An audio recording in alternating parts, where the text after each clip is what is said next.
수요 법회를 시작하겠습니다.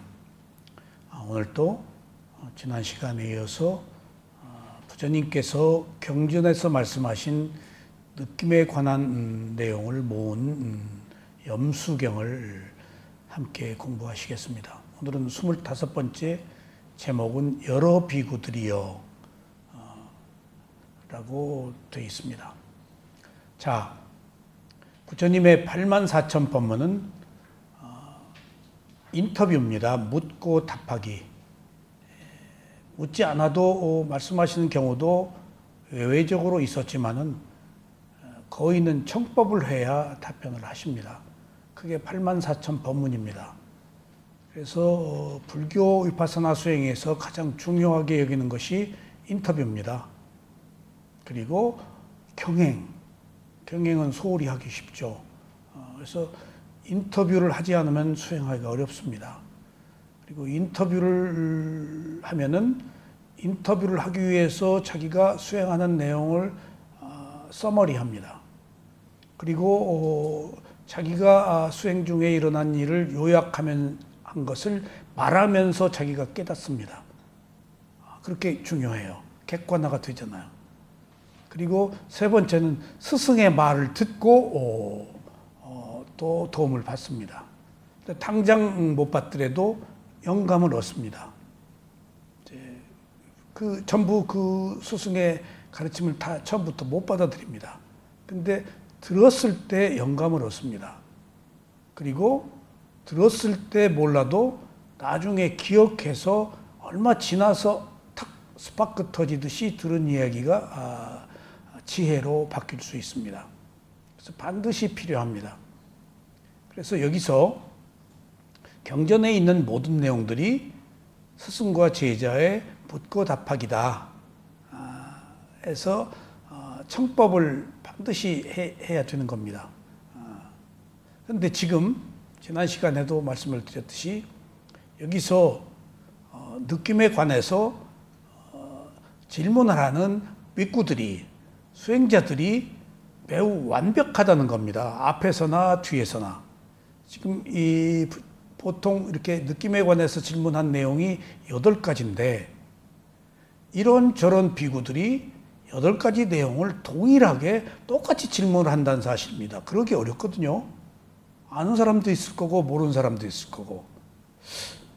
그런 경우에 경전이 만들어진 과정에서 첫 번째, 사리물 목련존자나 가사빠 존자나 아난다 존자나 이런 아라한 스승들이 부처님의 가르침을 받고 나름대로 자기 제자들에게 또 법을 폈다고요. 그래서 이미 부처님의 말씀을 들은 제자들에게 들은 이야기를 또 질문하기 때문에 완벽한 이런 질문이 가능할 가능성이 있다라고 저는 그렇게 보여집니다. 이 시대에 왜 이렇게 완벽한 질문이 똑같이 거듭되는가는 우리가 알 수 없거든요. 근데 모든 사람이 똑같이 이런 질문을 하기는 극히 어렵습니다. 그러니까 무슨 질문을 해야 될지를 몰라요. 그런데도 이렇게 일관된 질문을 한다는 것은 그런 사회적 배경이 있었을 것이다. 두 번째는 이미 부처님의 법문을 들어서 깨달음을 얻은 아라한들이 알고 있어도 거기에 모인 사부 대중들을 위해서 알아도 이렇게 완벽한 질문을 합니다. 자기는 알아도. 그런 경우에 또 이렇게 완벽한 질문이 가능했을 것으로 믿습니다. 그리고 또 세 번째는 이제 경전 결집이 이루어지는 과정에서 이게 1, 2년 내에 된 게 아니거든요. 1차 경전 결집, 2차 경전 결집. 그런 과정을 통해서 아난다 존자가 이렇게 나는 들었습니다 하고 들은 것을 암송할 때 다 토의를 거칩니다. 아라한들이 참여한 결집에 참여. 그래서 이것이 옳다 그러면 암송하기 시작합니다. 그래서 혹시 이런 약간 질문의 내용이 어느 경우에 완벽하지 못한 8가지가 아닌 질문을 했을 때에도 안 한다가 다 보태서 이런 경우에 8가지를 완벽한 질문으로 암송했을 수도 있습니다. 그러니까 경정 결집 과정에서 이루어진 것들이라서 당시 2500년 당시는 이런 그 베다 우파니샤드 이런 그 고대 인도의 철학 그 가르침들을 암송하는 것이 유행이었습니다. 근데 그걸 이제 산스크리트 버머는 문자가 있는데 버머 문자를 쓰지 않고 그 인도에서도 암송을 했습니다. 그 이유는 문자로 쓰여질 경우에 옮겨갈 때 왜곡될 가능성이 있습니다. 빠뜨리거나 왜곡될 가능성. 근데 암송은 정확하게 전해진다는 특성이 있습니다. 글을 쓸 때는 쓰는 사람이 빠뜨리거나 옮겨갈 때 빠뜨리고 다른 글자를 쓸 수 있는데 암송은 틀린 것도 정확하게 옮겨진다는 사실을 전통적으로 알고 있습니다. 그러니까 암송해오던 것들이 후대에 조금 잘못된 부분들이 있는 것도 그대로 틀린 것도 똑같이 암송된다는 사실을 알고 암송의 중요성이 그 사람들에게 인식된 거예요. 근데 거기에는 리듬 때문에 그래요. 리듬. 암송을 하는데 단지 문자만 외우는 게 아니에요. 리듬으로 그러니까 그 암송을 할 때 글자가 그 어떤 그 부족하면은 거기에 K가 하나 있어서 암송하기 리듬이 안 좋으면 K를 하나 더 집어넣어요. 운율 때문에. 그러면은 정확한 그 기억보다도 리듬에 의해서 암송하기 때문에 그 축음기를 틀어놓으면은 그냥 그 바늘이 전 과정을 기억해서 옮겨가듯이 리듬이 있는 암송이기 때문에 정확하다는 거예요. 그걸 제가 국립극장에서 판소리 할 때 경험했어요. 판소리 오래 하는 것은 몇 시간 하거든요. 근데 판소리가 몇 시간을 어떻게 암송하는 줄 아세요? 리듬으로 해요. 그래서 고수가 이제 북을 치는 사람이 그 리듬을 맞춰줘요. 근데 고수가 박자, 리듬을 맞춰주는데 고수가 엇박을 넣는다는 거나 좀 호흡을 하는데 박을 삐게 탁 북을 두드리면은 호흡이 순간적으로 탁 멈춰져요. 그러면은 리듬이 깨진 거예요. 일정한 리듬을 해야 돼요. 진양, 중머리, 중중머리, 자진머리, 엄머리, 휘머리, 어중머리 이렇게 있는데 다 가락이 달라요. 딱 진양으로 가면 7박, 딱 중머리에 가면 12박, 딱 그렇게. 그래서 판소리예요. 돌아가도록 돼 있어요. 판소리 하는 사람이 저는 이제 국립극장에서 오래 연구를 했었기 때문에 배우기도 하고 딱 숨이 멈추면 가사를 딱 잊어버려요. 그러면 잠시 쉬겠습니다 하고 들어가요. 그리고 고수를 발로 차요. 이제 서로 잘 아니까 너 고수 경연대회 나왔냐? 왜 그렇게 네가 엇박을 넣고 박을 이렇게 딱 호흡이 멈추면 가사를 잊어버리는 거예요. 거기서 내가 그 호흡이 얼마나 중요하다는 사실, 그 리듬이 호흡이에요. 경전 암송도 그렇게 계속됐어요. 나중에 그렇게 이어져 오던 경전 암송이 스리랑카에서 빨리어는 문자가 없으니까 산스크리트는 문자가 있지만 서민 언어라서 이제 집으로 돌아가니까 바이블 경전이 끊기잖아요. 그래서 야자수입에다가 못으로 다 새겨서 음각을 해서 우리들한테 전해진 것이 폐협경입니다. 그러니까 싱할리어로 최초로 기록된 거예요. 빨리어는 지금도 문자가 없어요. 지금 우리가 빨리어 경전이 있죠? 그건 한글 빨리어예요. 그러니까 로마나이스 빨리어, 영어로 된 빨리어가 인터내셔널 빨리어예요. 그 다음에 뭐 일본 빨리어, 일본 남전 대장경, 그 다음에 독일 빨리어, 뭐 프랑스 빨리어, 이렇게 한글 빨리어, 그럼 한글로 번역한 거예요. 지금도 빨리한 문자가 없어요. 최초로 이제 그 로마자로 표기한 것이 영어가 국제적으로 쓰이니까 그래서 로마나이스 파일리어를 인터내셔널 파일리어라 그래요. 그래서 그 파일리어로 전해진 것이 이제 암송인데, 그러니까 경전이 만들어진 배경이 이제 그런 역사적 배경이 있다. 그래서 암송이 훨씬 더 정확하다. 그러니까 그 인도로부터 내려온 전통이에요. 그러니까 지금 그 제가 미얀마에서 저 만달레이에 티크나무 상이 왕이 하사한 사원에 친분이 있어서 몇 번 이제 갈 때마다 방문을 했는데, 거긴 강원이에요. 밤새도록 애들이 경전 암송을 해요. 시험도 보고 그러더라고. 근데 마시에서 제가 있을 때 삼장법사 시험이 있어요. 경장, 율장, 논장, 1장, 2장. 삼장법사 시험할 때 제가 거기서 수행할 때 마침 거기는 그 수행자들 그 머물 수 있는 공간이 굉장히 방대하기 때문에 마침 제가 밖에 못 나오는 무문관에 들어가 있는데 갑자기 밤새도록 여기저기서 경선을 암송하는 소리가 막 나오는 거예요. 갑자기 무슨 일인가 했더니 마시 그 명상원에서 빨리요 시험을 봤는데 비구들이 거기 다 와서 있었던 거예요. 창관이더라고요. 밤새도록 그 운율이 있어요. 그래서 그 리듬이 그렇게 아름답다고 그래서 천인들이 빨리의 운율을 그렇게 듣기를 그렇게 좋아한대요. 그러니까 밤새도록 그 암송을 해요. 그렇게. 그래서 기본적으로 저희가 아침에 탁발을 나갈 때에도 미얀마 사람들은 테이프나 이런 데에다가 틀어놓고 스님들 법문 경전 암송을 계속 들어요. 그들의 의식 속에 경전이 그냥 각인돼 있어요. 그러니까 그래서 불국토인 것 같아요. 그래서 그렇게 보시들을 하고 세계에서 보시를 제일 많이 하는 민족이 미얀마예요. 먹을 게 없어도 해요. 먹을 게 없어도 해요.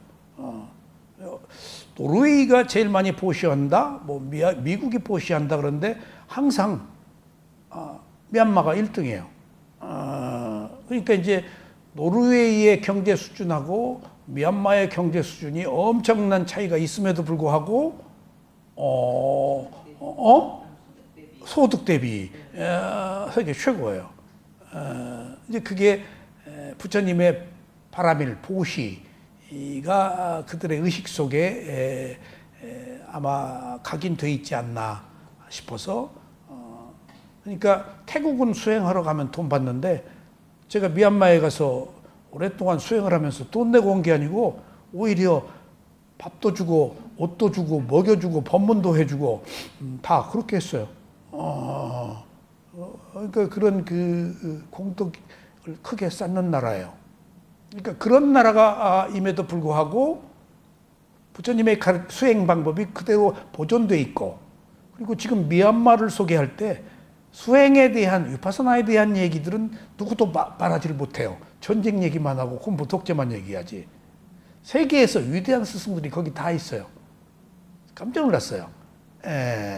그런 혼란 속에서도 우리나라는 같아요.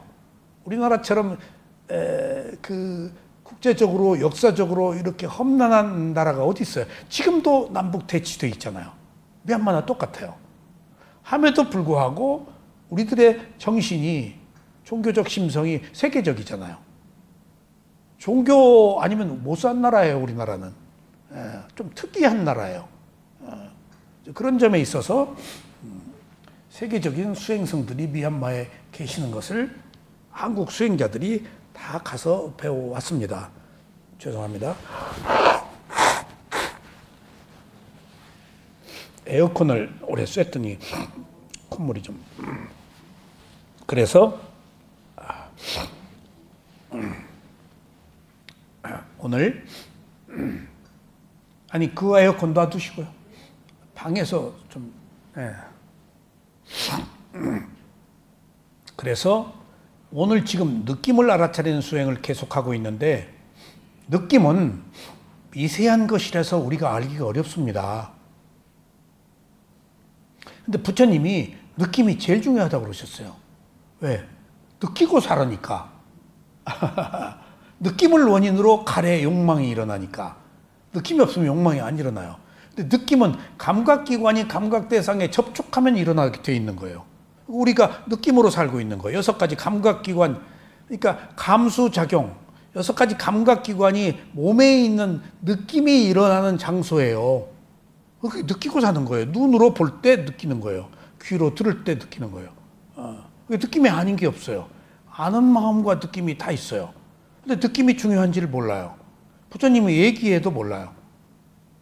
신수신법 사념초에서 수념초라고 말해도 몰라요.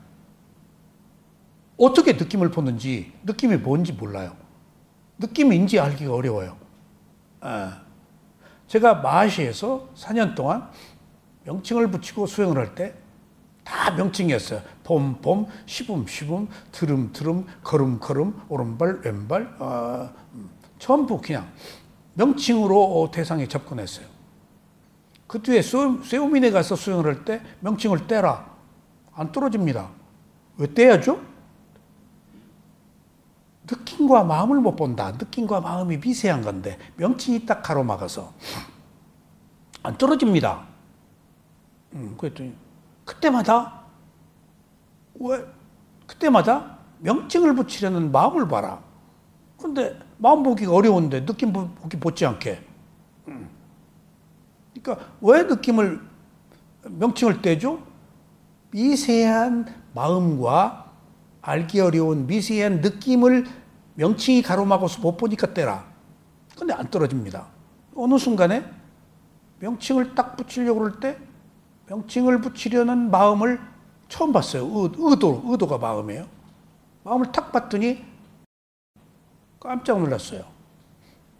내가 명칭이 떨어지지 않는다라고 말하고 있었던 것은 핑계예요. 내가 좋아서 붙이고 있었던 거예요. 딱 그걸 집착하는 걸 느꼈어요. 내가 싫었던 거예요. 명칭 떼는 걸. 그렇게 젖어 있었기 때문에 습관적으로. 그래서 명칭을 집착하고 있었네 라고 아는 순간 지금도 내가 명칭을 못 붙이는 이유는 집착이로 안 순간 붙이려고 해도 안 붙어요. 그게 지혜 같아요. 지혜는 끊어져 버리거든요. 한번 어둠에서 밝은 빛을 보면 다 알잖아요. 뭐라고. 그런 것 같아요. 명칭 집착이네? 그 뒤에 가끔 명칭을 붙이고 싶어도 끊어져 버렸어요. 이런 게 지혜구나. 그런데 그러고도 마음은 보기가 쉬운데 느낌은 보기가 어려웠어요. 근데 우리 쇠오민 사회도께서 마음본 수행께 느낌본 수행을 가슴을 가리키면서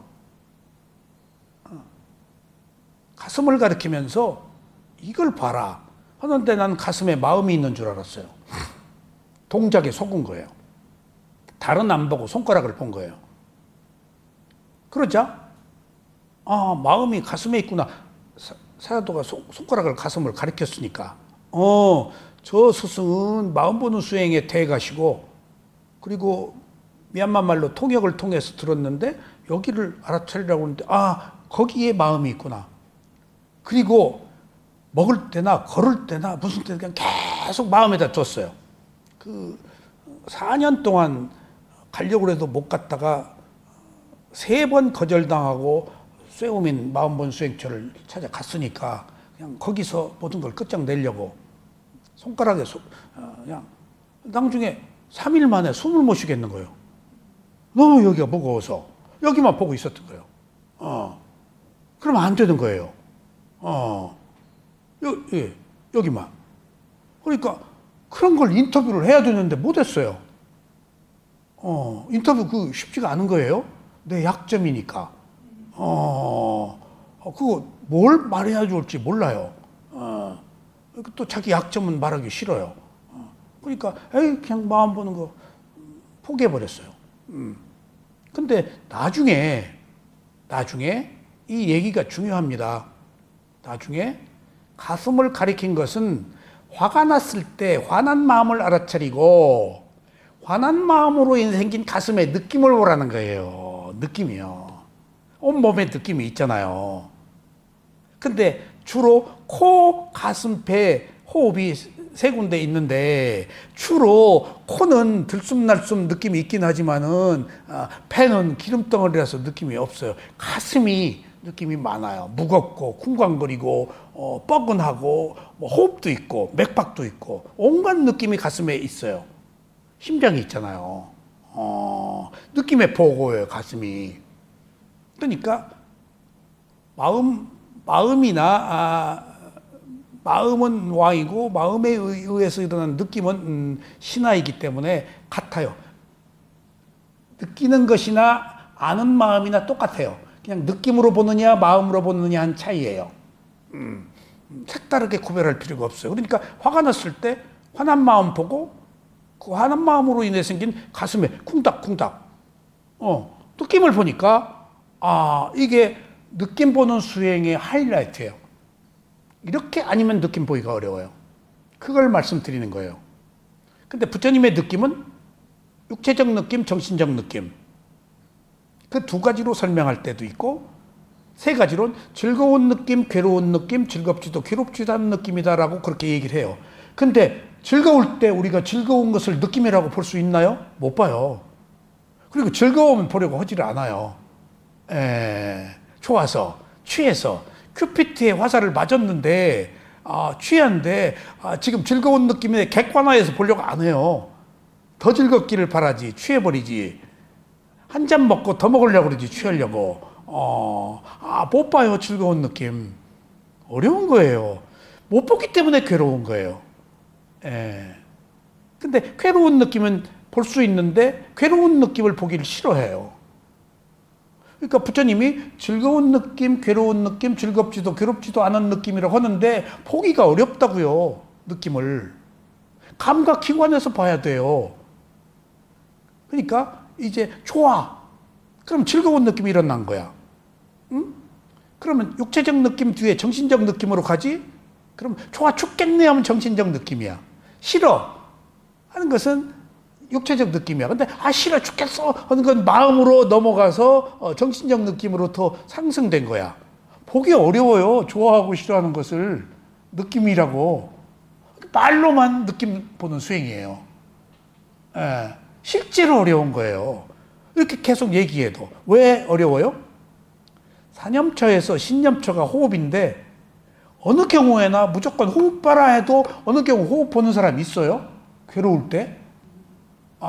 무슨 일 있으면 호흡 보면 딱 끊어지는데 호흡 보는 사람 있어요? 여기 와서도 못 보는데 3번 이상 못 보는데 보기 어려운 거예요. 자기 몸과 마음을. 두드러진 살아있는 동안에 언제든지 있는 몸에 있는 가장 두드러진 호흡도 보기 힘든데 하물며 마음 쪽에 속하는 느낌은 보기 어렵다고요. 근데 보기 어려운 느낌을 가슴에 콩닥거리는 것으로 보기 시작했다고요. 제가. 그렇지 않으면 느낌 보기가 어려운 거예요. 즐거운 느낌, 괴로운 느낌 보라 그러는데 즐거울 때, 괴로울 때 그걸 느낌으로 누가 보냐고요. 어려운 거예요. 근데 가슴에 콩닥거릴 때는 가능해요. 무거울 때, 철렁할 때. 느낌이에요, 그게. 근데 반드시 앞선 원인이 있어요. 괴로웠다, 화가 났다, 미워했다, 어쨌다. 그럼 그 마음이에요. 돌멩이가 물에 던진 거예요. 돌멩이가 마음이에요. 그럼 물에 돌멩이가 닿았을 때, 마음이 일으켰을 때 물에 닿은 표면에 파장이 있잖아요. 파문. 그게 가슴의 느낌이에요. 그 마음으로 인해 생긴. 세상에 여지껏 느낌 보는 수행이 관념으로 일어나는데 이제 탁. 그러니까 제가 수행에 대한 지평이 새로워진 거예요. 마음 보는 수행과 느낌 보는 수행을 누구도 못하는 수행을 쉽게 할 수 있었던 거예요. 그러니까 체화가 돼요. 이제 가슴이 콩닥거리고 무겁고 아픈 것이 계속 보아요. 계속 봐. 근데 어떤 선행하는 마음을 내가 집착해서 미워하는 것을 계속 미워하고 있었잖아요. 봐도 안 없어져요. 오랫동안 내 집착하고 있었기 때문에. 자존감 때문에 가지고 있는 거 아니에요. 어떻게 그걸 과거의 추억을 첫사랑을 왼수를 잊어버려요. 두고두고 새기고 분노하고 좋아하고 누가 볼세라. 그걸 어떻게 알아차리냐고요. 근데 얼른 그 마음을 보고 가슴에 느낌으로 가면 콩닥콩닥 두근두근. 그러니까 나중에 거듭 보다가 보니까 이게 싫은 거야. 가슴에 콩닥거리는 느낌이. 싫은 거야. 처음에는 우리가 괴로움을 좋아하고 있거든. 누구 미워하는 것을 좋아하고 있거든. 그리워하는 것을 좋아하고 있거든. 괴로워도 안 버려. 내가 집착하고 있기 때문에. 근데 그 마음을 보고 가슴의 느낌으로 객관화시켜서 단지 가슴의 현상으로 보니까 두근두근, 두근두근, 두근. 근데 볼 때마다 두근두근, 볼 때마다 두근두근. 아니, 나중에 자각이 일어났어. 내가 뭐 때문에 두근거리는 것을 움켜쥐고 안 버리고 있어? 그게 지혜예요. 그래서 나는 버릴 수 없는, 잊지 못할 여러 가지 고통스러운 일들을 가슴의 느낌을 통해서 내가 어리석은 짓 했네. 뭐 때문에 이걸 내가 두근거리고 껴안고 있어야 돼? 라는 지혜가 나서 거기서 벗어나는 거예요. 그러니까 부처님은 즐거운 느낌, 괴로운 느낌이라고 얘기했지만 그거 우리가 보기 어렵다. 근데 가슴이 쿵 하고 철렁하고 뭐 딱 왔을 땐 볼 수 있잖아. 느낌으로. 근데 반드시 앞선 선행하는 마음이 있어서 느낌이 생긴 거다.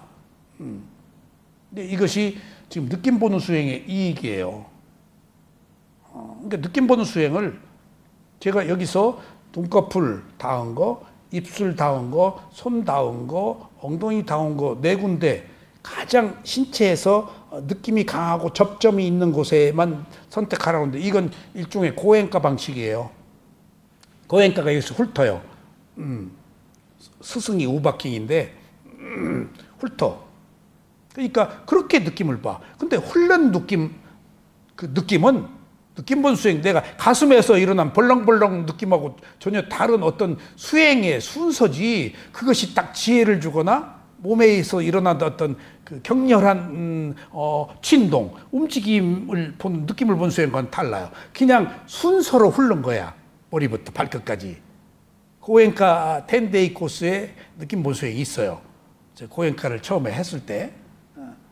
그래서 거기다가 이제 그런 순서 시작할 때 느낌 조금씩 이렇게 보면은 처음부터 호흡을 보려고 그러면은 힘들어요. 안 보려고 그래, 마음이. 그러니까 눈꺼풀 얼마, 입술, 손, 엉덩이 느낌이 강한 곳을 이렇게 훑다 보면 네 군데를 보는 순간 마음이 조금 길들여져요. 그리고 나서 가볍게, 강하게 붙잡지 말고 가볍게 연착륙. 잠자리가 꼬두 위에 앉듯이 살짝 호흡으로 가면은 호흡을 계속 볼 수 있다고요. 그 사이에 망상이 들어오거든. 시작할 때 호흡 보기 전에 망상 들어요. 그러면 10분 몇 분 해버려요. 그런 그 프로그램을 만들었을 때 그렇게 느낌 보는 수행 중에 화가 났을 때 화난 마음 보고, 괴로울 때 괴로운 마음 보고, 가슴으로 가면 느낌이 있더라. 그걸 제가 쇠우민 스승한테 배운 거예요. 굉장히 아마 쇠우민에서 수행을 배운 수행자들도 이렇게 수행하고 있는 사람들이 있는가는 내가 모르겠어요. 교류를 안 하니까. 왜? 우리 작은 스승은 가슴 보라는 것하고 나하고 의견이 달라서 얼마 동안 서로 티격태격 했어요. 우리 작은 스승은 너 왜 가슴만 보냐? 스승은요? 작은 머리래. 스승은 왜 머리요? 나는 가슴이요. 그러니까 나중에 한국에 와가지고 트러블이 자꾸 일어나니까 한국에 안거 끝나고 와가지고 스승은 무슨 일 있으면 머리가 우지끈거리는구나. 나는 가슴이 콩닥거리고, 그래서 가슴하고 내가 한때는 가로 해놓고 머리라고도 썼어. 어디서고 보면 된다.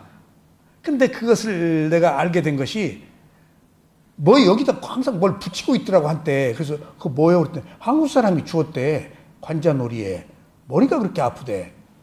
그리고 무슨 종이를 태워서 연기를 맡으라고 해서 이거 어디서 났냐 그랬더니 쇠우민 사이다가 주었대. 큰 스승이 있어요. 이거 몰핀 들은 거 아니냐? 그렇대. 한국에서는 큰일 난다 이거. 그 단방약으로 미얀마에서 민간들이 그런 걸 사용하고 있는 것 같아요. 트라이앵글이 미얀마, 태국, 캄보디아에 있거든요. 거기 마약 세계 산지예요. 마약 채취할 때는 달러값이 뚝 떨어지더라고. 그러니까 그래서 우리 작은 스승은 무슨 일 있으면 머리가 후측거리고 가슴이 콩닥거리고 그러니까 장소가 중요한 게 아니구나 하는 것을 알았어요. 그래서 그렇게 하니까 비로소 몸에 느낌 보는 수행이 가능해졌던 거예요. 가슴에는 맥박도 있고 호흡도 있고 온갖 느낌이 있어요. 가슴 안 보거든요. 흉식 호흡이라고 그래서. 누구도 가슴 얘기한 사람 없어요. 쇠우민에서 딱 했는데 쇠우민 사야도 마음이라고 했는데 그 사실은 느낌이었어요. 근데 어디에 없어요. 아나파나사티나 마하시사야도 폐지. 가슴 얘기한 사람 없어요. 나는 찾아낸 거예요. 새로운 장르를. 굉장한 거예요, 여러분들. 한 장소를 새로 찾았다는 것이. 여기서도 어떤 분 보면 늘 끝나고 나서 현재만 보고 가슴으로 그러면 끝나고 나서 항상 가슴이 무겁다. 난 그분이 왜 무거운지 알아요. 무거울 일이 있어요. 항상 어떤 문제가 있으면 가슴이 무거운 거예요. 그걸 옛날에는 가슴 에피라고 그랬어요. 그 마음이 일으킨 느낌이에요. 돌덩어리다, 뭐 가슴 에피다, 뭐다, 전부 알 수 없었지, 이게. 그게 마음이 일으킨 느낌이에요. 마음이 일으킨 느낌이에요. 그때 그 마음을 보고 느낌으로 보면은 그것도 무상한 거예요. 덩어리가 아니에요. 일어났다 사라지는 연속적 현상일 뿐이야. 그리고 그 느낌이 이제 보면은 고요해져요. 그때서야 그 마음이 고요해져요. 몸에 가슴에 느낌이 무거웠어. 벌렁거렸어. 고요해지지? 이게 벌렁거리고 있는 동안에는 그 마음이 아직 응고돼 있어. 이걸 일으킨 원인이. 근데 이게 팍 펴졌어. 그러면 이것을 일으킨 원인도 함께 사라진다는 사실을 알았어요. 그 원인이 제거되는 거예요. 한 번에는 안 되죠. 왜? 오랫동안 고질적으로 지녀온 축적된 성향이니까. 뭐 이런 것이 수행이다 해서 지금 우리가 느낌 보는 수행이 굉장히 어려운 것이지만은 아무리 얘기해도 느낌을 볼 수 없지만은 반드시 괴로울 때나 화났을 때 화난 마음 보고 그 마음으로 인해서 가슴에 느낌을 보면 두근두근 콩닥거리잖아요. 그럼 그 느낌 잡고 있어야 돼요. 그리고 고요해지면 이제 호흡으로 가야 돼요. 그나마도 없어지면 맥박으로 가고. 그 전부 호흡도 느낌이에요. 맥박도 느낌이에요. 부드러운 호흡, 거친 호흡 다 있다고요. 그러니까 특별하고 무겁고 뻐근하고 콩닥거리지 않더라도 호흡이 벌렁벌렁할 때도 호흡도 느낌이에요. 느낌으로 하니까 우리가 인지한다는 것은 느껴서 하는 거예요. 느낌이 아닌 게 없어요. 내가 아는 것은 일체가 다 느낌이에요. 호흡도 느낌이야. 호흡도. 그러니까 뻐근하다, 부드럽다, 가볍다 하는 것도 전부 느낌이야. 그렇게 느낌으로 보면 돼요. 그렇지 않고서는 여기서 말하는 즐거운 느낌, 괴로운 느낌, 즐겁지도 괴롭지도 않는 느낌 아무리 들어도 실제 수행할 때는 즐거울 때 즐거운 느낌, 괴로울 때 괴로운 느낌 그렇게 못 봐요. 그러니까 사람들이 못하는 거예요. 느낌을 지도하는 선생도 없고 경전에서도 얼마 없어요. 느낌에 관한 얘기가. 안 하니까 사람들이. 그런데 간곡히 부처님은 계속 느낌을 보라고 얘기를 해요. 느낌이 중요하다. 느낌을 봐라. 왜? 느낌이 무상하니까. 느낌이 괴로우니까. 느낌이 내 마음대로 안 되니까. 부상고무화가 느낌을 통해서밖에 안 나타나요. 그러니까 지금 사념처 수행이 느낌을 보는 수행이고 또 느낌을 보는 수행이 위파사나인데 위파사나가 깨달음을 얻는 유일한 길이라고 하는 말도 거기에 있어요. 느낌 보는 수행이니까. 느낌을 봐야 무상고무화를 아니까.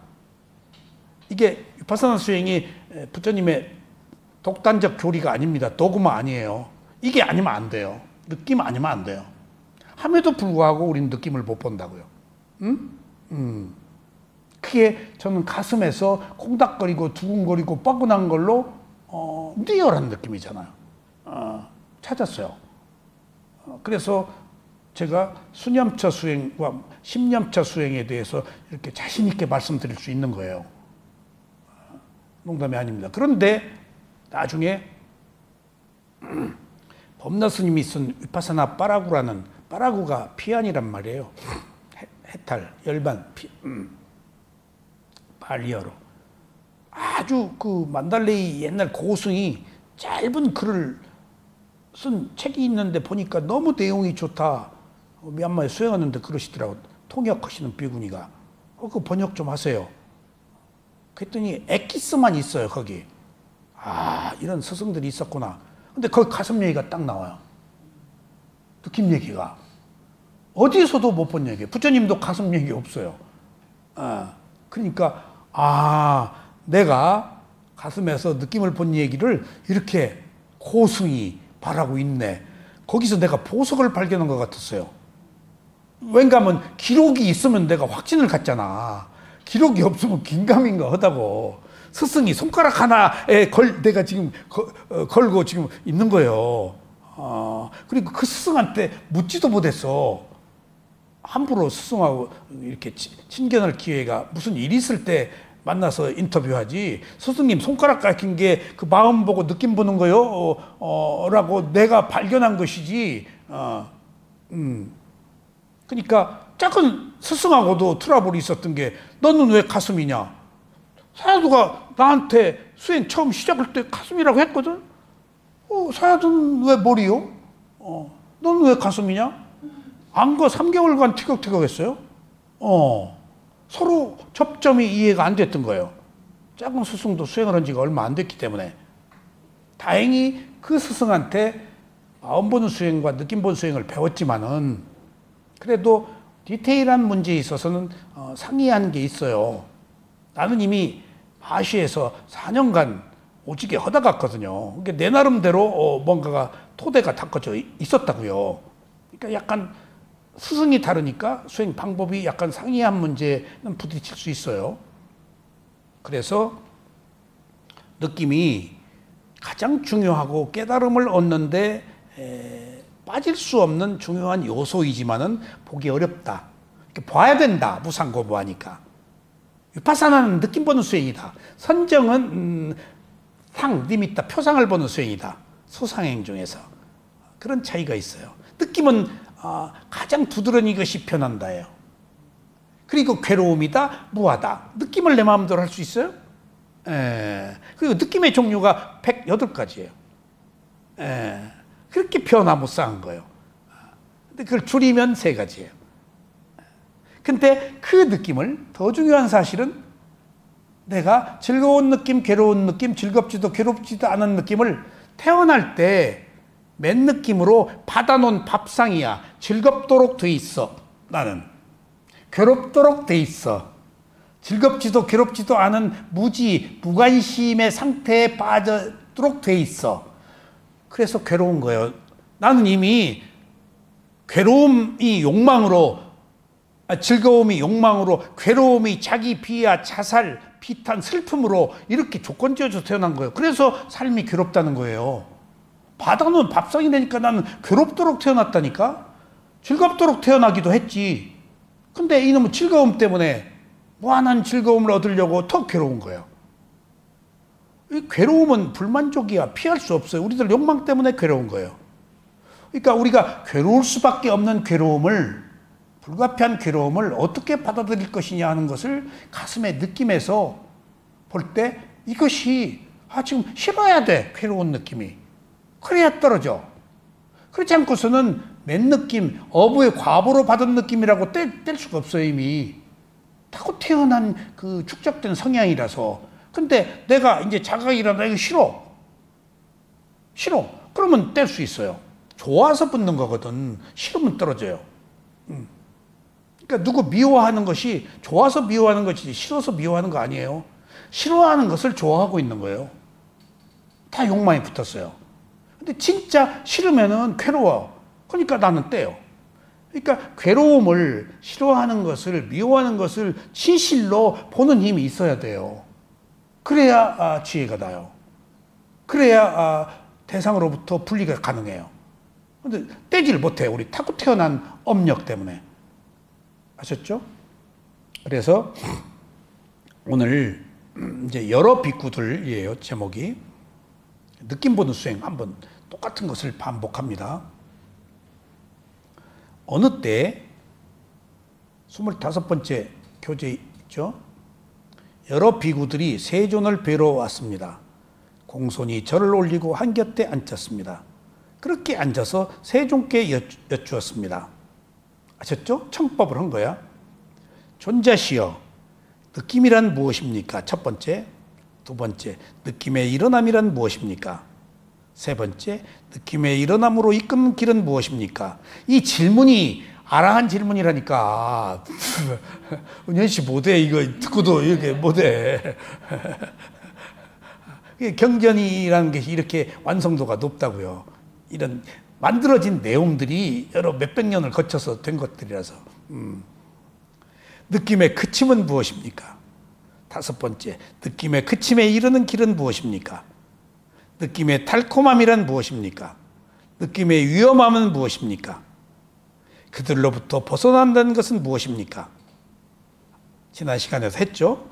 그러자 빅구들이요, 이 세 가지가 느낌이나니 즐거운 느낌, 괴로운 느낌, 즐겁지도 괴롭지 않은 느낌이다. 이들을 느낌이라고 한다. 두 번째, 접촉이 일어남으로써 느낌이 일어난다. 세 번째, 가래가 곧 느낌이 일어난 것으로 이끄는 길이다. 느낌이 일어났을 때 가래가 생기잖아. 그럼 집착해서 업을 생성해서 새로 태어난단 말이에요. 접촉이 그치면 느낌이 그친다. 쳐다 안 보고 생각 안 하면 느낌이 그쳐. 그러니까 내가 지금 쳐다보고 소리 듣고 말해서 지금 느낌이 계속된 거예요. 파사, 접촉. 접촉에 의해서 우리가 일어나. 그러니까 안 쳐다보고 안 생각하면 돼. 그래서 호흡 보는 거예요. 접촉 안 하려고. 호흡과 접촉하면 뭐 호흡 봐서 좋고 싫고 나와요? 그놈은 왼수 안 보려고 호흡 보는 거예요. 좋아하는 사람 안 보려고 호흡 보는 거예요. 접촉 안 하려고. 그러니까 이렇게 간단해. 접촉해서 생긴 거예요. 태어났으니까 죽는다는 것도 같아. 예. 접촉이 그치면 느낌이 그친다. 그 다음에 느낌의 그침이 이르는 길은 무엇입니까? 8가지 성스러운 길이 느낌의 그침인 길이다. 바른 견해, 바른 사유, 바른 말, 바른 행위, 바른 생계, 바른 노력, 바른 알아차림이 집중의 그것이다. 바른 집중이 그것이다. 느낌으로 인해 즐거운 느낌과 기쁨이 생긴다. 이것이 느낌의 달콤함이다. 느낌으로 무상하고 괴롭고 변하기 마련이다. 이것이 느낌에 있어 위험합니다. 마지막으로 느낌에 대한 욕망을 제어하고 끊어버리면 이것이 느낌에 벗어납니다. 자, 이제 제가 은현 씨한테 묻겠습니다. 그럼 은현 씨가 답변을 해주세요. 은현 씨, 존경하는 은현 씨, 느낌이란 무엇입니까? 그 밑에 읽어요. 묘원이요.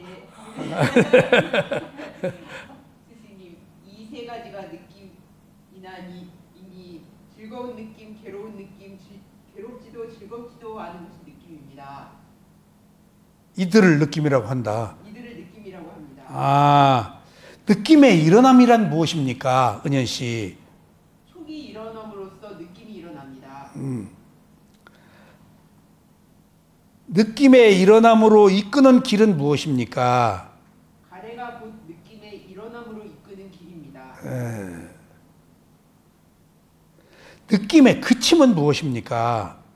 촉이 그치면 느낌이 그칩니다. 이때 촉이 접촉, 눈이 대상을, 귀가 소리를, 혀가 맛을, 몸이 접촉을, 코가 냄새를 접촉이에요. 느낌의 그침에 이르는 길은 무엇입니까? 8가지 성스러운 길이 느낌의 그침에 이르는 길입니다. 바른 견해, 바른 사유, 바른 말, 바른 행위, 바른 생계, 바른 노력, 바른 마음 챙김, 바른 집중이 그것입니다. 느낌의 달콤함이란 무엇입니까? 느낌으로 인해 즐거움과 기쁨이 생기니 이것이 느낌의 달콤함입니다. 느낌의 위험함은 무엇입니까? 느낌은 무상하고 괴롭고 변하기 마련이니 이것이 느낌에 있어 위험함입니다. 그들로부터 벗어난다는 것은 무엇입니까? 느낌에 대한 욕함을 제어하고 끊어버리면 이것이 느낌에서 벗어남입니다. 이 8가지가 느낌의 중요성과 느낌을 어떻게 할 것인가, 그 다음에 느낌에서 벗어나는 길까지가 완벽히 제시되어 있어요. 이게 위파사나 수행이에요. 자, 여기서 오늘 한 가지, 느낌의 그침에 이르는 길은 무엇입니까? 이게 고진멸도 사성제 중에서 무슨 성제? 토성제, 팔정도, 개정해. 그래서 이것을 84,000법문, 줄이면은 37조도품, 더 줄이면은 팔정도, 요약하면은 개정해. 이것을 또 다른 말로는 중도, 위파사나, 이것을 개정해를 한마디로 줄이면은 뭐라고? 알아차림. 그래서 84,000법문을 한마디로 줄이면은 알아차림. 사띠예요. 알아차린다, 관찰한다, 주시한다, 지켜본다. 근데 지금 마하야나 대승에서 가장 중요하게 여기는 부처님의 가르침의 덕목은 뭐라고? 자비예요. 그건 선정수행이에요. 위파사나가 여기 안 들어왔잖아요. 근데 미얀마 스승들에게 부처님의 가르침을 말씀하시는 스승들에게 부처님의 가르침이 가장 중요한 것은 무엇입니까? 그럼 뭐라고? 사띠, 알아차림이라고 그래요. 사띠. 그러니까 미얀마 쇠오민 사야두가 알아차림이란 말을 사띠를 한국말로 뭐라고 그러냐 그랬더니 알아차림이라 그럽니다. 귀국할 때 그러면 네가 이제 알아차림이라는 기차표를 가지고 가라. 그리고 기차표를 항상 잃지 않고 있어라. 그러면 너는 그 알아차림이라는 기차표를 타고 언젠가 열반이라는 종착역에 다다를 것이다. 알아표라는 기차표만. 그게 그 은하철도 999의 티켓이 알아차림이에요. 그러면은 은하철도 999 모르죠?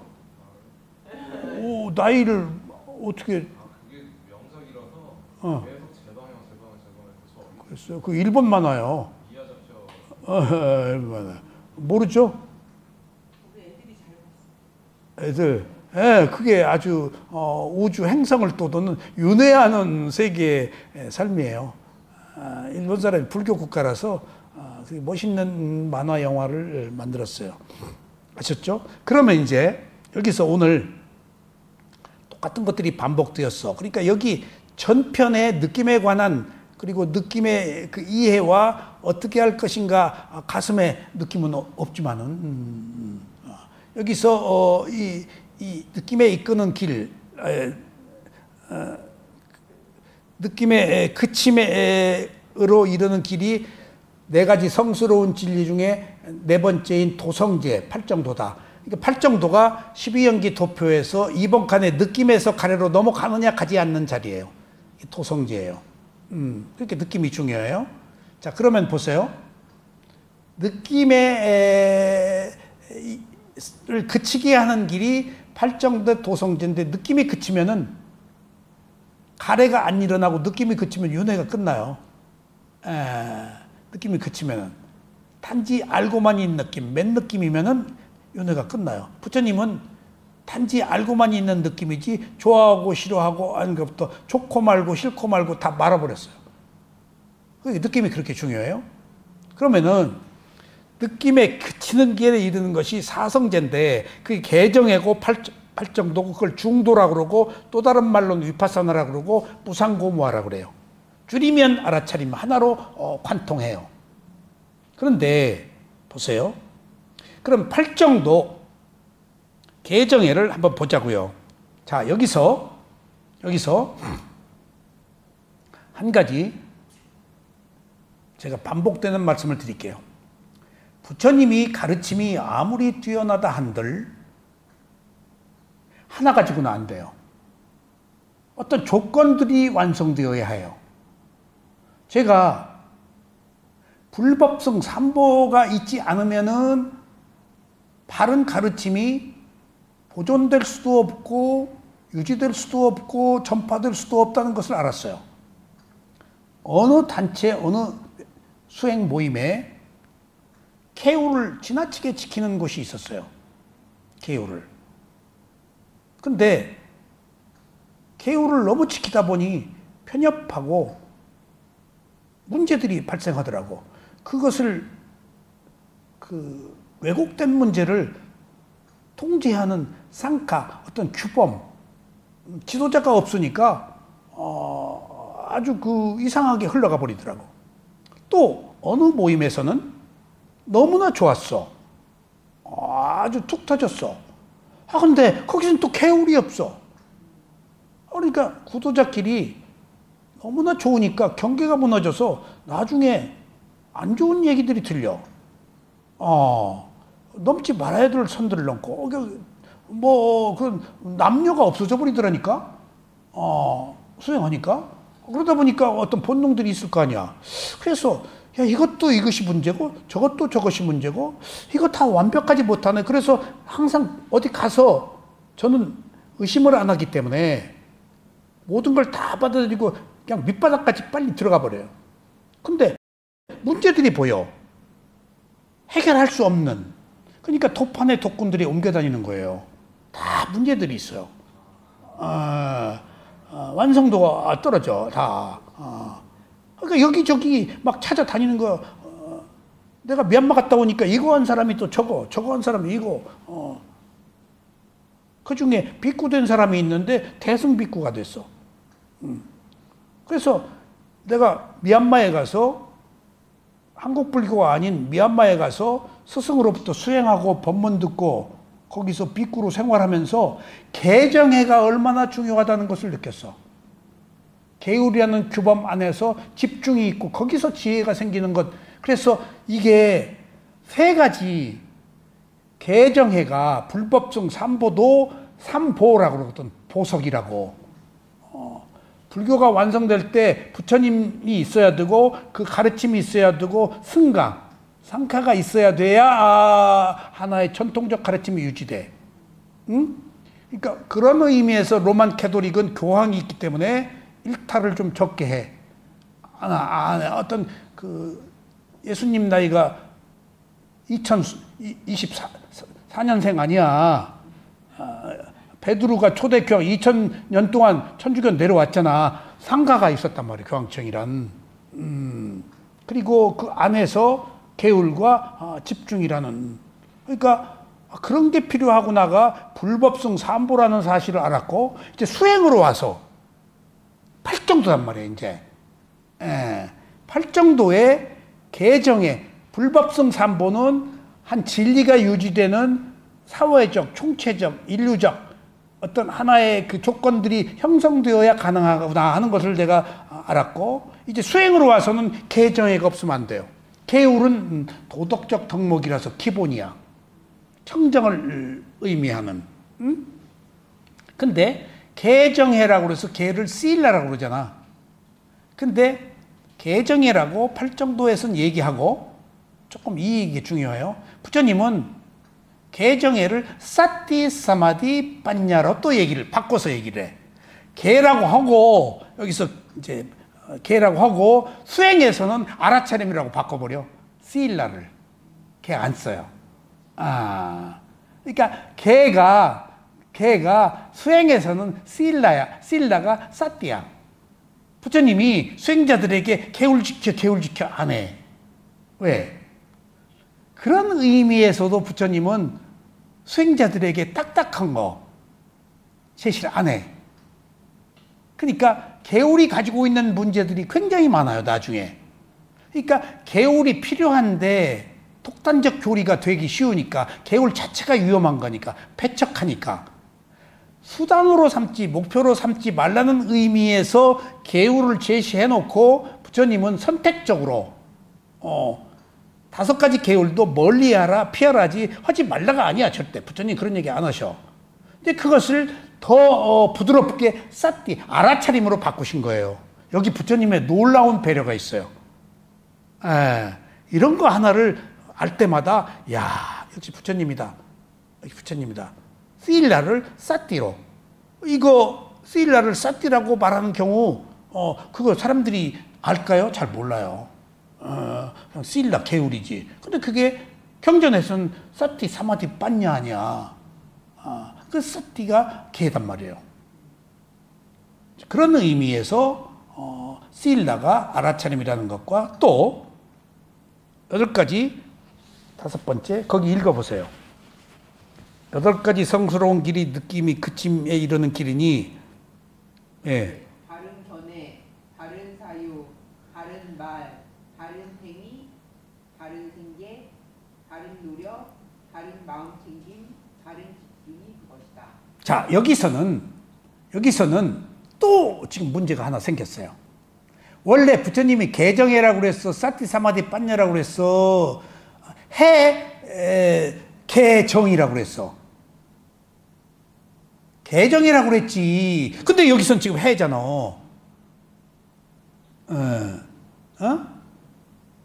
해잖아. 이것도 팔정도가 2가지 측면이 있어요. 처음에는 개가 필요해요. 에? 알아차림이 필요해. 그래 집중이 되고 그 다음에 지혜가 나야 돼. 이게 순서야. 근데 이제 일반적으로 그렇게 경전에서 수행을 할 때는 개전에 그래서 사티 사마디 빠냐라고 부처님이 말씀을 하셨는데 여기서는 해를 앞에다 집어넣었어. 이것이 주는 의미는 뭘까? 이것이 주는. 자 보세요. 계율을 지켜. 잘 들어보세요. 그래서 집중을 해. 지혜가 나. 그럼 이 지혜가 생겼지? 그러면은 이 지혜가 앞으로 가서 우리를 이끌어. 믿음과 함께. 그래서 빠냐가 사띠를 만든다라는 말이 있어. 지혜가 있어야 알아차린다. 못 알아차려. 알아차리기 힘들어. 알아차려 본 적이 없어. 왠가 하면은 나태하기 때문에. 그러니까 부처님이 계속 아빠마다 불방일 게으르지 말아라. 열심히 노력해라. 계속 가장 사띠 우의 상위 개념이 아빠마다야. 불방일이야. 나태함이 어리석은 무지거든. 실제 우리는 탐진치가 전부 아빠마다로 인해 생긴 거예요. 나태함, 게으름으로. 그러니까 못 알아차려. 그럴 때는 지혜가 앞에서 있어야 알아차려. 그러니까 수행을 시작할 때와 그때는 개정회가 필요해. 시작은 이제 스승 만났어. 그러면 알아차리라고부터 하잖아. 그럼 벌써 그 순간에 도덕적 덕목이 갖추어지는 거야. 그래서 이제 지혜가 생겨. 그럼 지혜가 앞에서 이끌으라가 8정도야. 8정도야. 그러니까 8정도라고 말할 때는 해가 먼저 들어가. 그리고 수행 사티 사마디 빠냐 할 때는 개가 먼저 들어가. 수행을 시작할 때는. 큰 틀에서 사성제 중에서 8정도로 말할 때는 지혜가 앞에서 이끌어야 된다. 그러니까 바꾸게 얘기하면 수행을 하고 안 하고 하는 문제는 무엇으로 선택할 수 있을까? 공덕으로. 그 공덕이 지혜예요. 공덕 없으면 수행 못 하잖아요. 지혜가 있어야 수행해요. 그러니까 그게 지혜가 있어서 하는 거예요. 지혜가 없으면 안 해. 괜히 불가능해. 괜히 뭔가 인연이 닿아서 맞아서 그 가치를 의미를 느껴야 돼. 그게 공덕으로부터 비롯된 지혜예요. 그래서 해가 앞에서 이끌어야 돼요. 그래서 그것이 자 보세요. 5가지 오군이 중요한데 앞에 믿음이 있죠. 이 믿음은 불교의 믿음은 맹목적 믿음이에요? 확신에 찬 믿음이에요? 확신에 찬. 돌다리도 두드려보고 건너라. 무조건 믿지 말아라. 사교에 빠진다. 이것이 좋다 하지 말아라. 그 누구 말이냐? 역사적으로 내가 보았다, 들었다, 전부 듣지 말아라. 네가 체험해보고 믿어라. 내가 체험해보고 불법성 삼보에 대한 가치를 알았다고 그랬잖아요. 이게. 그러니까 다 다른 거 해보고 미얀마 가서 위파사나를 하니까 이거 진짜네. 다 얻으려고 그랬는데 얻지 말고 소멸이야, 위파사나는. 세상에 이런 게 어딨어. 소멸이야. 다 얻으려고 그러는데 이 세상에 있는 것들 알아차려서 자꾸 소멸되어야 돼. 그리고 조금 어느 단계 올라가서 생각이다. 이제 아래 단계에서 너 소멸한 거 왜 찾냐? 너 여기서 떨어진 거요. 소멸한 것을 찾지 않는 게 불문율이에요. 왜냐하면 소멸한 것도 하면 것은 그걸로 빠져서 그때 향수 그때 그거 의식이 떨어진 거예요. 그러니까 7청정과 16단계라는 것이 1단계가 정신과 물질을 구별하는 지혜, 2단계가 빠짜해빠리 원인과 결과를 아는 지혜, 3단계가 현상을 아는 지혜, 무상고무와 단계적으로 올라가잖아. 그럼 1단계의 지혜가 의미하는 것이 뭘까? 1단계의 탐진치가 소멸한 거예요. 2단계의 지혜가 뭐야? 2단계의 탐진치 어리석음이 소멸한 거예요. 계속 소멸해가요. 소멸하니까 나중에 아무것도 없어서 업이 사라진 거예요. 부처님이. 그게 단지 작용만 하는 마음이야. 클리어, 소멸이야. 열반이 소멸이에요. 탐진치의 소멸. 열반이란 말이 탐진치의 소멸이야. 그러면 붓다지. 탐진치가 소멸했으면 더 이상 업이 끊어졌는데 소멸이라는 것을 몰라요. 굉장히 위대한 거예요, 소멸은. 이 소멸을 하기 위해서 적응의 지혜. 적응해야 돼요. 받아들여야 돼요. 패착하면 안 돼요. 그럴 만해서 그랬네. 적응의 지혜 그렇게 중요해. 적응이 관용이에요. 그럴 만해서 다 그랬어. 그러지 않을 이유가 없었어. 내가 몰라서 그랬지. 그건 적응이야. 거기서 내가 적응했기 때문에 트러블이 안 일어나서 중불나게 마찰을 일으키지 않고 받아들이니까 뭐가 보이는 거예요. 탐진치가 소멸하는 거예요. 뭐가 보여서. 지혜가 나서. 아셨죠? 이런 전 과정이 위파사나 수행이에요. 그래서 위파사나 수행이 아니면 안 된다고 하는 이유는 위파사나에만 느낌이 있고 무상고무하고 소멸이 있기 때문이에요. 다른 데서는 선정은 다 얻는 거예요. 위파사나는 버리는 거예요. 예. 그래서 이제 팔정도를 왜? 팔정도라고 말했을 때는 개정해가 아니고 해개정이다. 아셨죠? 근데 실제 수행에서는 어떻게 한다고? 개정해다. 먼저 알아차림부터 필요하니까. 기본을 만들어야 돼. 그리고 이렇게 개정해로 만들어진 것이 앞에서 비로소 이끌 때 이제 그때는 완성도가 높아지니까 팔정도라고 합니다. 그래서 앞에 있다 뒤에 있다가 어느 의미로 아무것도 아닌 것 같아도 굉장히 뜻이 있어요. 그럼 보세요. 고진멸도 사성제 중에서 처음에 고성제, 괴로움이 있다는 진리 아니야. 두 번째 이제 뭐지? 괴로움의 사뭇다야 빨리 열어. 괴로움의 원인 집착이다. 사뭇다야. 세 번째가 괴로움으로 가는 길이 도성제가 세 번째 있어야 되잖아. 근데 왜 멸성제가 있어? 그래서 내가 미얀마에 현존한 가장 위대하다고 하는 스승한테 물었어. 스승님, 사성제 중에서 왜 멸성제가 도성제로 가서 멸성제 이런데 왜 멸성제가 중간에 턱 나왔습니까? 그거 다 잘 생각해봐라. 다 이유가 있어서 그랬다. 난 이유를 아무리 생각해도 이유가 안 됐어. 아무것도 아닌 것 같아도 나중에 부처님이 아무리 얘기해도 사람이 안 믿어. 누구 말 믿어? 내가 체험했다 열반을. 그러니까 이 길로 가라라고 멸을 먼저 전제한 거예요. 내가 소멸했다. 이 길로 와라. 와서 봐라. 에이 빠스코. 소멸했다. 전제하고 믿음을 준 거예요. 야, 이 길로 가면 절로 가. 몰라. 가면 있을까 없을까? 근데 내가 경험했다. 이 길로 와라. 그리고 더 중요한 얘기를 했어요. 이런 거 경전에서 하나하나 찾아내면요, 전율이 생겨요. 내가 경험한 것을 너희도 했다 그랬어요. 너희도 했다. 우리 촉이 있잖아. 우리도 선업, 불선업, 선심, 불선심, 선과보, 불선과보, 네 번째 누구나 가지고 태어난 마음, 단지 작용만 하는 마음. 이 가지고 태어났다고 부처님 같이 완전하게 개발이 안 돼서 지금 잠자고 있는데 어느 순간에 하나씩 이게 단지 작용만 하면 나와서 번뜩 뭔가 보이고 알아. 지나가다가 분당 어떤 분은 탁 집중이 탁 돼버리듯이 그런 잠재력이 있어. 경험했다. 근데 원인과 결과를 완벽하게 제시를 못하는 거예요. 한 번씩 스쳐가는 거예요. 경험했다는 사실이 우리가 똑같이 누구나 다 할 수 있다는 거예요. 너희도 경험했다 하는 것에서 믿음을 줘요. 내가 중불난 거, 새로운 거 경험하지 않았다. 근데 강도와 정확도와 순도가 달랐어. 공덕이 달랐기 때문에.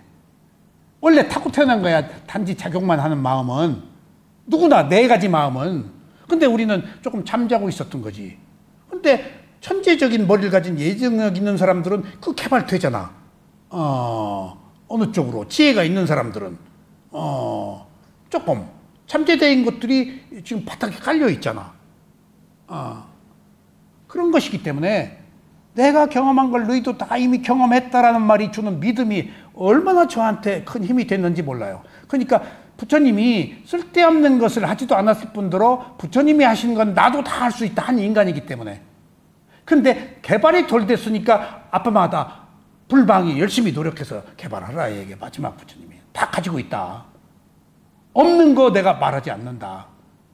네, 얘기해요. 그 얘기를 바꿔서 얘기하면 너희들도 나만큼 윤회 엄청나게 했고 헤맸다. 똑같은 얘기지. 똑같은 얘기지. 네 경험한 걸 나는 그러니까 공덕을 쌓아가지고 하나가 누가 터트려 줘야 하거든. 붓다가 단지 역할이 달랐을 뿐이야.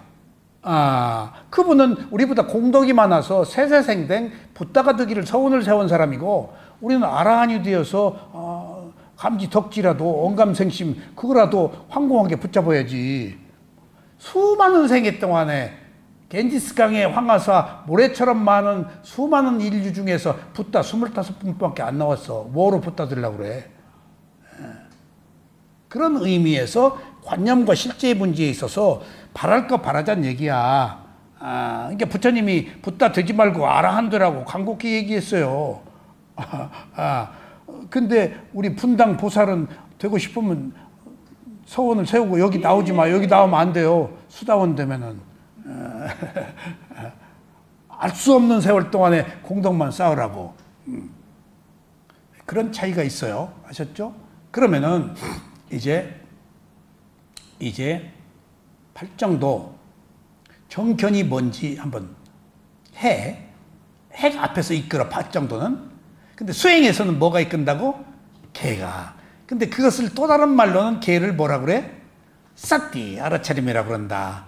그러니까 수행과 교학은 달라. 아셨죠? 그렇게 이해해야 돼요.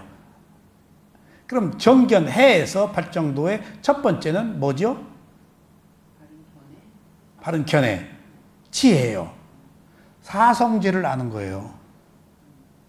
그리고 자기 자신의 몸과 마음을 있는 그대로 알아차리는 것이 이 바른 견해를 갖는 길이에요.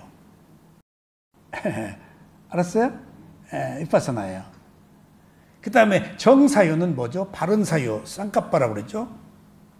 욕심으로부터 떠나고, 그 다음에 무진, 자애를 가져야 되고, 무회, 연민의 마음을 가져야 돼요. 예? 바른 사유가. 그러니까 바른 의도예요, 쌍까빠. 이런 생각이 아니고 바른 생각이에요. 그러니까 그 의도가 뭐예요? 의도가 업이에요. 바른 사유가, 바른 의도가. 그 업에 의해서 바른 견해가 생기는 거예요, 사성제가. 그래서 함께 가야 돼요. 예? 정경과 정사유. 아셨죠?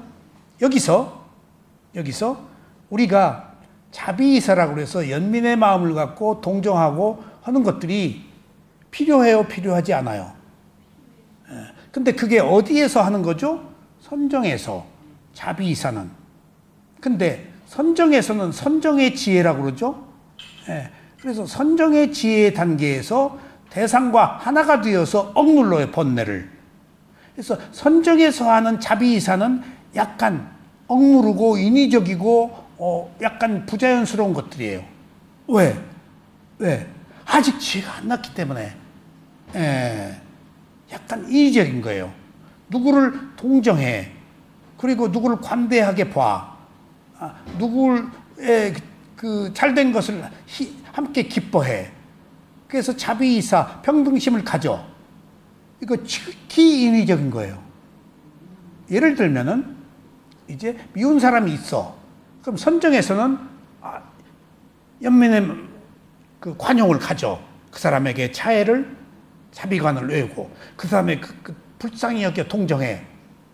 이게 진심에서 우러나온 것이면은 완벽하지만은 선정 자체가 번뇌를 억누르기 때문에 약간은 다소는 반작용의 효과가 있어.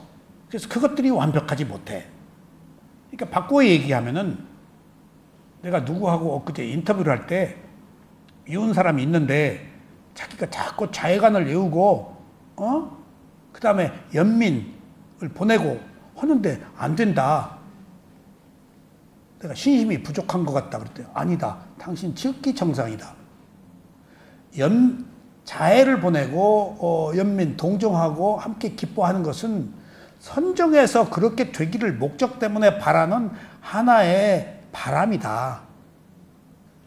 그것을 뛰어넘어서 완벽하게 자비이사라는 것들이 위파사나에서는 자비이사란 말이 없어버린다. 왜 자비이사라는 소중한 말이 없어지지? 무상고부하로 지혜가 나서 알아버리니까 관용, 자애 그런 것들이 필요가 없어. 그냥 알아버렸어. 아이고 똑같이 불쌍하네. 너나 나나 다 모르네. 무상한데 모르긴 똑같네. 너도 모르고 나도 모르고 나라고 할 것도 없네 라고 알아버리니까 동정할 것도 없고 연매의 정이 생기는 것이 자연스럽게 생기는 거니까 지혜로 되니까 그때 된다. 지혜가 아니고서는 완전할 수가 없다. 그러니까 당신이 자애를 보내도 그 다음에 동정을 보내도 해결이 안 되는 것은 선정이지 지혜가 아니기 때문에 지혜는 보낼 필요도 없어. 동병상린 똑같은 거니까. 이것이 위파사나의 위대함이고 깨달음이다. 그러니까 어느 한정된 선까지 가는 것하고 그 선을 뛰어넘어서 해탈해버리는, 통찰해버리는 것하고는 다른 것이다 하는 것들을 우리가 여기서 알 수 있어야 돼요. 그래서 바른 견해는 고진멸도 사성제를 아는 거예요.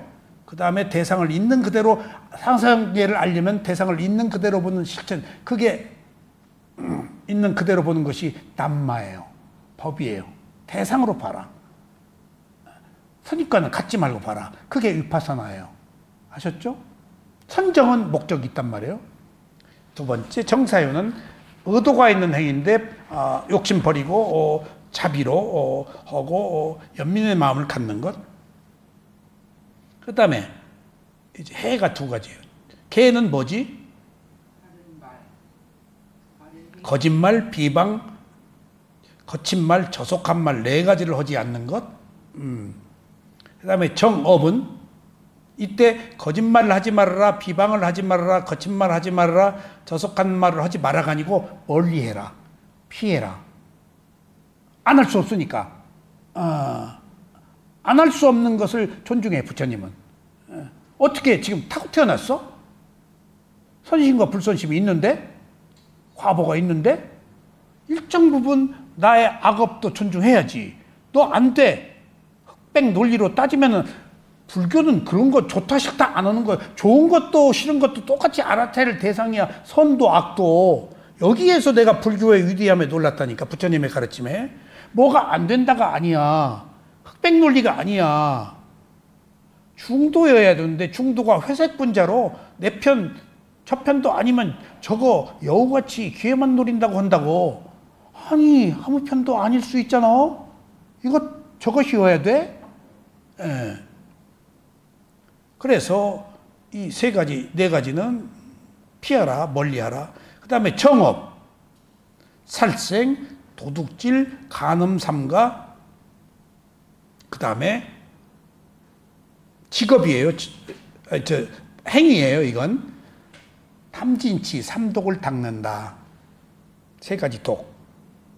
살생, 도둑질, 간음을 삼가하고 탐욕, 성냄, 어리석음을 알아차려서 닦는다. 그 다음에 정명은 무기, 인간, 고기, 도살, 짐승, 알코올, 유독물질 거래 금지. 거래 금지. 그러니까 어떤 분이 카이스트에서 핵무기를 만든 분이 계셨는데 불교 수행을 하시면서 살상 무기를 만드는 거에 대해서 한켠에 조금 그 캥기는 마음이 늘 있었다고 충분히 이해가 가요. 그리고 미국에서 무기를 참여하는 한국 사람이 하나 있었는데 그 사람이 위파사나를 했어요. 그래가지고 우리나라 인터넷에 초기에 그 사람이 글을 올리고 했을 때 갑론을박했어요.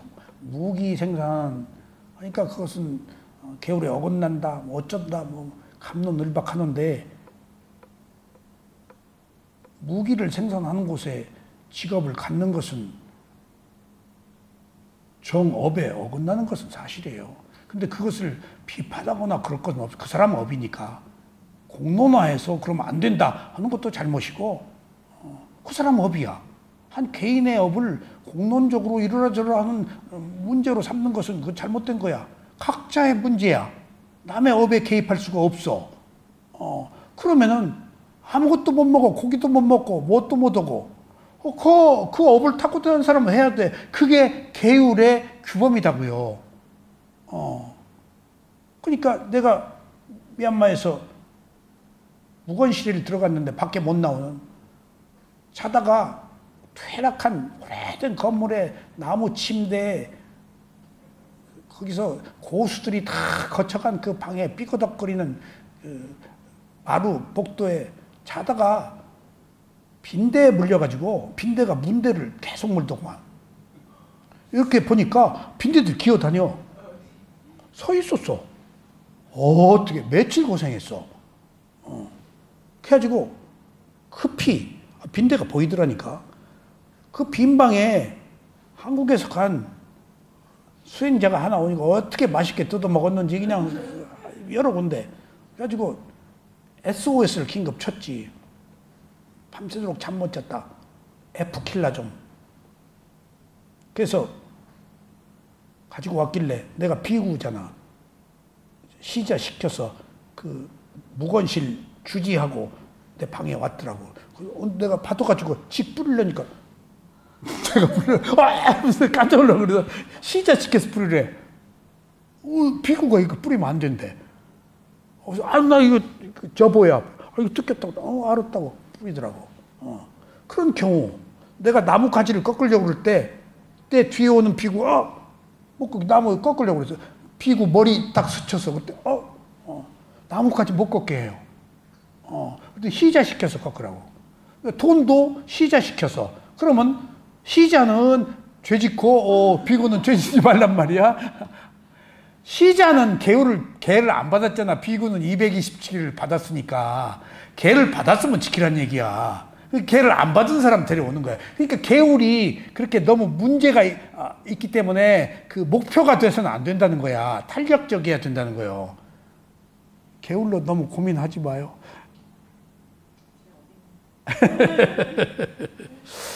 알았죠? 그래서 이제 그럼 정정진이 뭐야? 바른 노력인데 네 가지 사정근이 있잖아. 악한 마음 버리고 사악한 마음 일어나지 않게 하고 선한 마음 일어나게 하고 선한 마음을 증진시켜. 이게 위리야, 노력이야. 그게 노력이야. 그러니까 악한 마음 버리고 그리고 일어나지 않게 하고 선한 마음이 일어나게 하고 선한 마음을 증장시키는 것이 노력이야.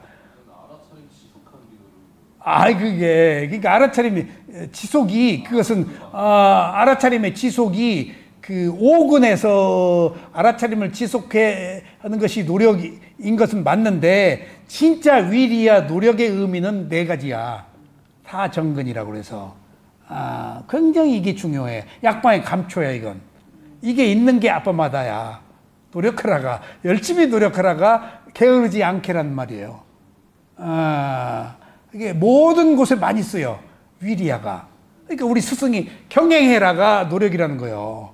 안 움직이니까. 뚱뚱한 사람은 게을러. 그 스승이 더 경행해라 그래. 위리아가 부족하다고 자꾸 그래. 그래서 몇 번 그러길래 도대체 위리아가 왜 경행이다. 그래서 네가 경행을 안 한다. 그래서 경행을 좀 안 했지. 귀찮아서. 그때부터 경행을 열심히 했어요. 왜 경행을 안 했어? 경행하기가 들어서 앞으로 놓으면 다 알아차리기가 어려워. 그래서 내가 개발한 것이 터치 닿는 것만 개발했어. 내 능력 밖의 것을 자꾸 알아차리려니까 못 알아차리니까 싫어. 수행이. 들어서 앞으로 놓으면 알아차리려니까 쥐뚱. 몇 번 못 알아차려. 그러니까 이거 힘들어. 그러다가 내가 자꾸 하라 그러니까 그러지 말고 쉽게 하자. 그래서 닿는 거. 그러니까 재밌어. 그러다 보니까 나중에 드는 거, 또 닿는 거. 절반만 보다가 나중에 집중력이 생기니까 드는 것, 닿는 것이 다 보이더라고. 이게 수행의 테크닉이구나. 그러니까 호흡이 일어남 꺼짐이 안 보일 땐 일어남 하나만 봐. 꺼짐 보지 말고. 그 꺼짐까지 보는 힘이 없다고 우리는 몇 번 못 봐. 그렇게 마음이 변덕을 떨고 자기가 돈 버는 거 연애 편지 쓰고 사랑하는 거 아니면 싫어해. 제멋대로 하고 살아왔잖아. 근데 어디다가 마음을 갖다 붙이려고 그러는데 이놈 붙어 마음이 어떻게든지 달아나려고 그러지. 그래서 내가 프로그램을 만든 거라고. 힘든 거예요 이게 마음. 그래서 마음이 일을 하는데 마음을 배려해 줘야 돼. 너무 마음이 이거 알아차리다가 아랫배 호흡 알아차리다가 일로 획 갔어. 그럼 왜 가? 하고 붙이지 말고 갔으면은 마음이 갔으니까 좀 봐주라 그 얘기야. 일은 마음이 하니까. 일은 머슴이 하잖아. 머슴 좀 배려해 주란 얘기야. 마음이 일을 하는데 아이고 몰라서 그랬네. 아이고 마음이 그랬었어? 아이고 마음이 그 요구하고 있었구나라고 자꾸 마음을 배려해 주면은 마음이 수그러들어요. 아셨죠? 그리고 정념은 뭘까?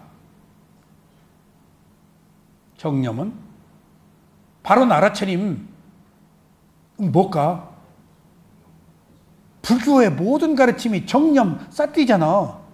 핵심이야. 부처님의 모든 가르침은 뭘 알아차리라고? 신수신법, 사념처. 위파사나야, 사념처. 지금 우리가 느낌 하잖아. 몸, 느낌, 마음법. 부처님의 모든 전편의 가르침은 네 가지 뭐 알아차리라고? 신수신법, 사념초예요. 거기에 선정도 포함되지만 거의 다 위파사나예요. 선정도 조금 아나빠나스티 선정이에요. 근데 부정관 선정이에요. 다 위파사나예요. 다 위파사나예요. 근데 선정 위파사나란 말을 안 해. 사티 사마디 하면 선정이고 사티 사마디에 삼빠졌냐 빤냐가 들어가면 위파사나야. 그렇게 표현하지 선정 위파사나를 부처님이 구별을 안 해. 그냥 사티 파타나 알아차림 확립하라고 하는 것 속에 두 가지가 포함되어 있는데 거의 위파사나예요. 사념처가. 몇 가지 안 돼. 몇십 가지야. 사념처. 이렇게 왜 신수신법 대상이 몇십 가지지? 근기에 따라서 다 다르니까. 몸 보는 수행, 느낌 보는 수행, 마음 보는 수행, 심념처 근기에 따라서 선택해라. 그러니까 몸 보는 수행은 약간 무딘 사람이 감성적인 사람 중에서 약간 무딘 사람 몸 보는 수행해라. 그다음에 감성적인 사람 중에서 영민한 사람 느낌 보는 수행해라. 이성적인 사람 중에서 약간 무딘 사람은 마음 보는 수행해라. 이성적인 사람들에서 영민한 사람은 남만 우파사나 법 무상고무할 보는 수행을 해라 라고 어떤 소위 근기에 따라서 수행 방법을 선택하도록 다 했어요. 그래서 깜마타나라고 해서 부처님이 안거 중에 선정수행에 대한 이야기가 많아요. 주제를 줘요. 주제를. 그 사람들 딱 몇십 명밖에 안거에 몇십 명 이상은 안 돼요. 탁발 때문에. 몇백 명이면 그 마을 절구나 밥도 주지도 않고. 그래서 몇십 명 안거 대중이 있어요.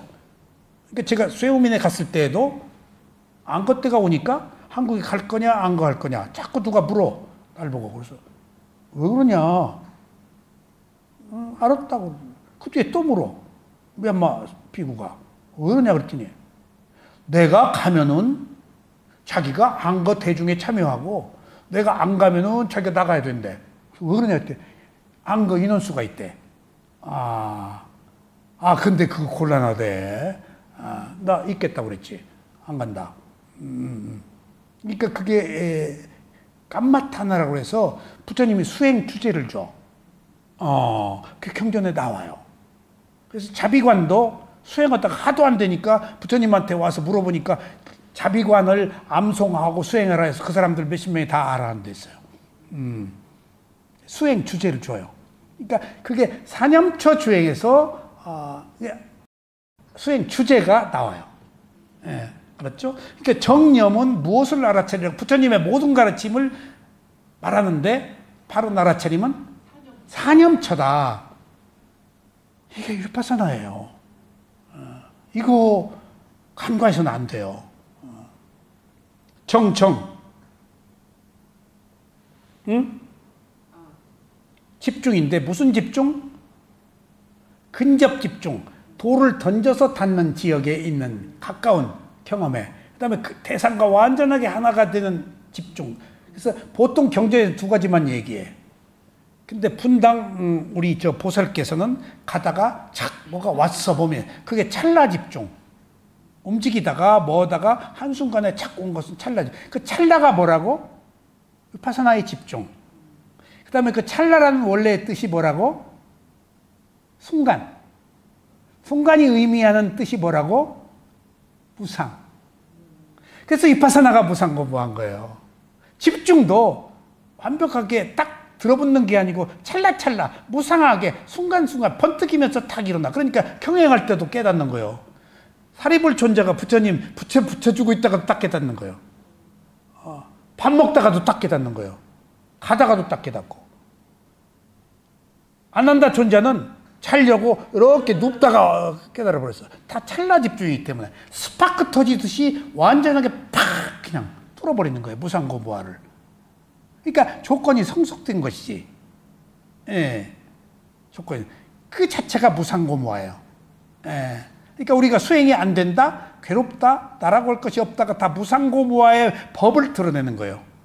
아셨죠? 그러니까 수행 잘하려고 하지 마. 잘 안 되는 것이 법이 다 있는 거예요. 예. 잘 안 되는 것이. 예. 그래서 오늘 팔정도의 의미와 순서 그런 것들에 대해서 함께 살펴보셨습니다. 감사합니다. 오늘 여기까지 하겠습니다.